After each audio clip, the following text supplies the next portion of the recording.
नमस्कार दोस्तों। जैसा कि आप सभी को पता था कि बजट में राजस्थान सरकार ने 70,000 पदों की घोषणा की है। तो दोस्तों सरकार ने आज उस पर काम करना स्टार्ट कर दिया है और सरकार ने आज ही यानी अगर मैं कहूं तो मुख्यमंत्री भजनलाल शर्मा जी ने आज 3,552 पदों पर स्वीकृति दे दी है।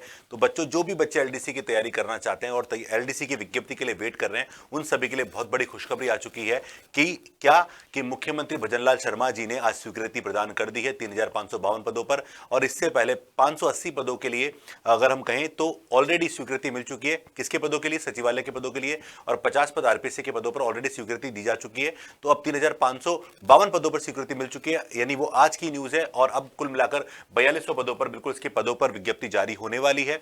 तो जो भी बच्चे, जिन बच्चों ने सीईटी दिया था, सीईटी के थ्रू ही अभी तक एग्जाम होने की पूरी संभावना है।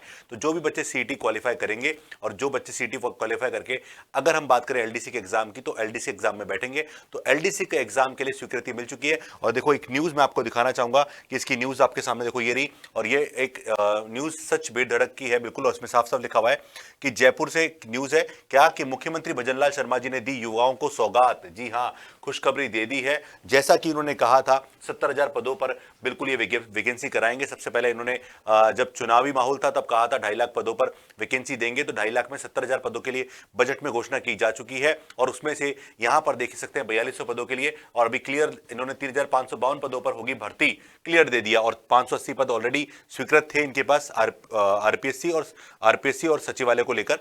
ठीक है, तो यहां पर 3,552 पदों पर होगी भर्ती। इन पदों में गैर अनुसूचित क्षेत्र नॉन टीएसपी के हमारे पास कितने हैं? 2,788, और अनुसूचित क्षेत्र टीएसपी के 764 पद हैं। राज्य सरकार ने 70,000 सरकारी नौकरियों की घोषणा की थी और भर्ती के क्रियान्वयन पर राज्य सरकार ने शुरू किया काम।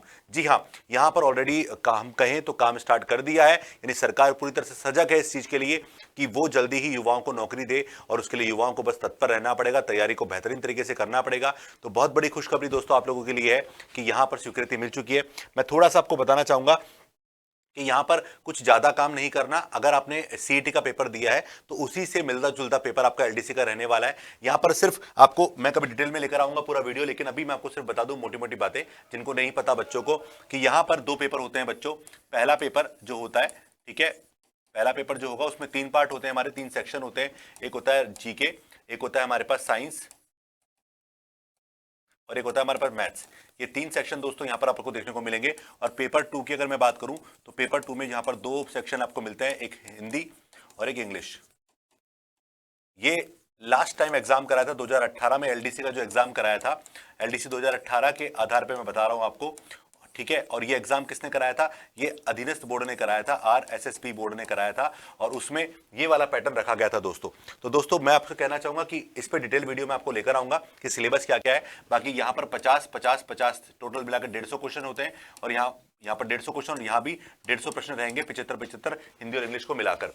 तो दोस्तों ये आपके लिए खुशखबरी थी, और तैयारी स्टार्ट कर दीजिए, बिल्कुल तैयार हो जाइए, प्लान बना लीजिए, बिल्कुल तैयारी मजबूत करने के लिए हमसे जुड़े रहिए। और मैथ्स का सेक्शन बिल्कुल इंप्रूव करने के लिए अगर आप चाहते हैं तो हमारे यहाँ कोर्सेज भी अवेलेबल है, आप उसको भी पढ़ सकते हैं। चलिए, तो इस खुशखबरी के साथ मैं आपसे विदा चाहता हूं।